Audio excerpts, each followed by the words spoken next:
Hi అండి, అందరికీ నమస్కారం. నేను మీ హరి ఎఫ్టీపీ న్యూస్. విజయనగరం జిల్లా ఎస్పీ దామోదర్రావు ఆదేశాల మేరకు సీఏ షణ్ముఖరావు కొత్త వలస మండల ప్రజలకి ఒక హెచ్చరిక జారీ చేయడం జరిగింది. విషయం చూసుకుంటే ఇటు భోగి, సంక్రాంతి, కనుమ పండగలో భాగంగా చాలా మంది బయటూరుల నుంచి పండగ చేసుకోవడానికి వస్తూ ఉంటారు.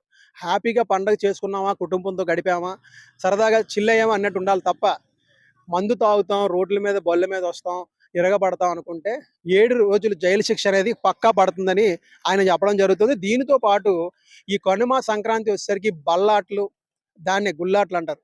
బల్లాట్లు, అదేవిధంగా కోడిపందాల పోటీలు, ఇలాంటి వాటికి జూదాలకు పాల్పడినా, పేకాట్లకు జూదాలకు పాల్పడినా కఠిన చర్యలు తీసుకోవడమే కాదు, జైలుకి పంపించే బాధ్యత కూడా తీసుకుంటానని సీఎస్ షణ్ముఖరావు ఎఫ్టీపీ న్యూస్ ముఖంగా చెప్పడం జరుగుతూ ఉంది. కాబట్టి ప్రతి ఒక్కరూ కూడా ఈ యొక్క సంక్రాంతి వేడుకలు మీ యొక్క కుటుంబంతో సంతోషంగా గడపాలని సీఎస్ షణ్ముఖరావు కోరడం జరుగుతుంది.